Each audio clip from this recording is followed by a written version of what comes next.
Right before God elevates you to your destiny, He will test you in ways that feel invisible. These aren't the obvious trials everyone can see.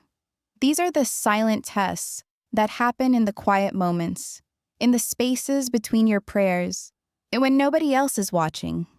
And if you're a chosen woman, you've probably felt them without even knowing what they were. Here are 9 silent tests God uses to strengthen you before your breakthrough. Number 1, the test of waiting in silence. When God calls you to something greater, the first thing He does is make you wait. Not just any kind of waiting, but waiting without answers, without timelines, without guarantees. You've prayed, you've fasted, you've done everything right, but heaven seems silent. This isn't God ignoring you. This is God teaching you that His timing is perfect, even when it doesn't feel like it. Ruth waited through loss and uncertainty before she found herself in the lineage of kings. Mary waited through months of carrying a promise that others couldn't understand. The waiting isn't punishment. It's preparation, because the woman who can wait with grace is the woman who can handle what's coming next. When you're in the season, your faith isn't measured by how loud you pray. It's measured by how steady you remain when the silence stretches longer than you expected. God is watching to see if you'll trust Him even when you can't hear Him. Number 2, the test of hidden obedience. God will ask you to do things that make no sense to anyone else. He'll whisper instructions that sound crazy, request sacrifices that seem unreasonable, and call you to paths that look like they're leading nowhere. This is where most people stumble. They want obedience that gets applauded, service that gets recognized, faith that gets rewarded immediately. But chosen women learn to obey in the dark. You'll find yourself serving people who don't appreciate it, giving to causes nobody notices, and following promptings that your friends can't understand. The woman who obeys when nobody's watching is the woman God can trust with public platforms. Hidden obedience builds character that can't be shaken when the spotlight comes. Because if you won't serve faithfully in secret, you can't be trusted with influence in public. Number 3, the test of relational shifts. God will allow relationships to change in ways that feel uncomfortable. Friends who used to call every day suddenly go quiet. Family members who used to support your dreams start questioning your direction. People who promised to walk with you find reasons to step back. This isn't rejection, this is redirection. God is clearing your inner circle because not everyone can go where He's taking you. Some people are assigned to seasons, not lifetimes. And the woman who can release people with love instead of bitterness is the woman who's ready for her next level. You'll want to chase them, convince them, prove your worth. But God is teaching you that your value isn't determined by who stays. It's revealed by how gracefully you let people go when their season in your life is complete. Number 4, the test of financial pressure. Right before God blesses you financially, He'll often allow money to get tight. Bills pile up, unexpected expenses arise, and the resources you thought you could count on suddenly disappear. This isn't God being cruel. This is God teaching you to depend on Him as your source, not your job, not your savings, not even your family.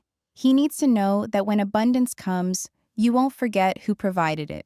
The woman who can praise God with $20 in her account is the woman who can handle millions without losing her soul.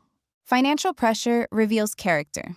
It shows you what you're really made of, what you truly believe, and where your security actually lies. God is watching to see if you'll trust Him to be your provider even when provision looks impossible. Number 5, the test of character in small moments. God doesn't just test you in the big, dramatic situations. He tests you in the grocery store line when someone cuts in front of you. He tests you when your coworker gets credit for your idea. He tests you when nobody would know if you cut corners or told that little white lie. These small moments are actually the biggest tests because they reveal who you are when nobody's keeping score. The woman who maintains integrity in private is the woman God can trust with public influence. Character isn't built in crisis. It's revealed in choices you make when you think nobody's watching. Every small act of honesty, every moment of kindness when you don't feel like it, every time you choose truth over convenience, you're passing tests that prepare you for greater assignments. Number 6, The test of unexpected opposition. Just when you think you're walking in God's will, obstacles appear from nowhere. People who should support you start opposing you. Doors that should open slam shut. Plans that felt divinely inspired suddenly face resistance from every direction. This opposition isn't evidence that you're off track. It's confirmation that you're on the right path. The enemy doesn't fight what isn't a threat. If hell is stirring up trouble in your life, it's because heaven is getting ready to move on your behalf. The woman who can stand firm when everyone else is telling her to quit is the woman who will see breakthrough. Opposition tests your conviction. It reveals whether you're really called to what you're pursuing or just attracted to the idea of it. When the resistance comes, you discover what you're truly willing to fight for. Number 7, the test of isolation before elevation. God will place you in seasons where you feel completely alone, even in rooms full of people. Your old circles don't understand your new direction. Your new level hasn't materialized yet. You're caught between who you used to be and who you're becoming, and it feels like nobody gets it. This isolation isn't abandonment, it's incubation. God is separating you so He can shape you without interference. Eagles fly alone at high altitudes because the vision gets clearer when the noise gets quieter. The woman who can find peace in solitude is the woman who won't lose herself in the crowd when her platform expands. During this test, you'll be tempted to compromise just to feel connected again.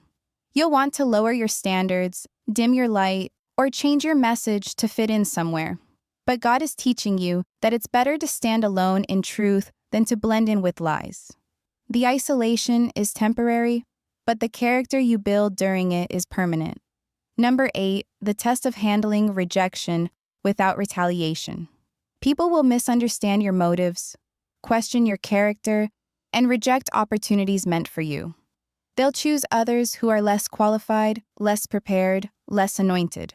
And God will let it happen, watching to see how you respond. This is where many chosen women fail the test. They get bitter, they gossip, they try to prove their worth by tearing others down. But God is looking for women who can bless those who curse them, who can pray for those who persecute them, who can maintain love when others choose hate. The woman who can handle rejection with grace is the woman who's ready for selection without pride. When you pass this test, doors open that no man can shut. But first, you must prove you won't use your influence to get revenge on those who overlooked you. Rejection is redirection, and your response determines your next destination. Number 9, the test of stewarding small assignments faithfully. Before God gives you the ministry, the business, or the platform you've been dreaming about, He'll give you small tasks that seem insignificant. He'll ask you to serve in children's church when you feel called to preach. He'll have you organizing files when you know you're destined to lead organizations. These aren't delays. These are training grounds. God doesn't promote people to their level of gifting. He promotes them to their level of character. The woman who can serve excellently in small places is the woman who can be trusted with large platforms. Every small assignment is a test of your heart. Are you serving because you love God or because you want recognition?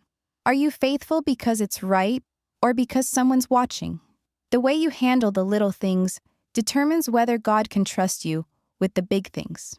You might be wondering why these tests feel so intense, so personal, so perfectly designed to expose your weaknesses. It's because they are. God knows exactly what you need to overcome to step into your destiny. He knows which areas of your character need strengthening, which fears need conquering, which pride needs breaking. These silent tests aren't meant to destroy you. They're designed to develop you.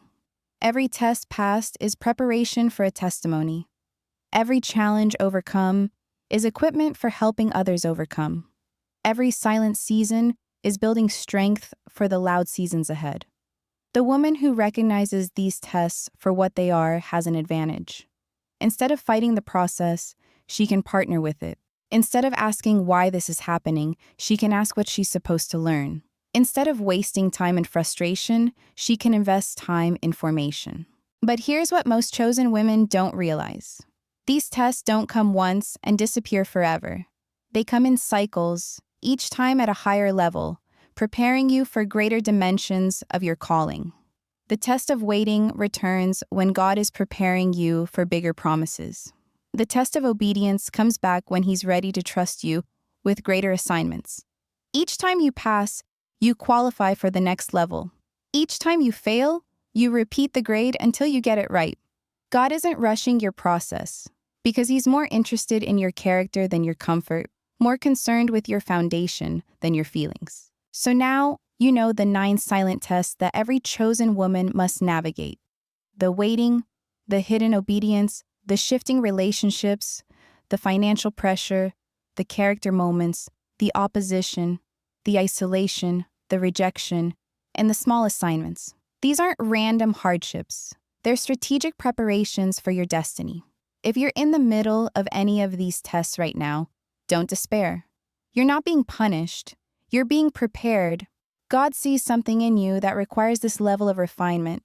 The intensity of your test is directly connected to the magnitude of your calling. The question isn't whether you'll face these tests. The question is how you'll respond when you do. Will you trust the process or fight it? Will you see God's hand in the difficulty or only focus on the pain? Your response determines your promotion. Drop the words, "I'm ready," in the comments if you recognize these tests in your life and you're choosing to embrace the process instead of resisting it. And if this opened your eyes to what God is really doing in your season, share it with another woman who needs to understand that her struggles aren't setbacks. They're setups for something greater.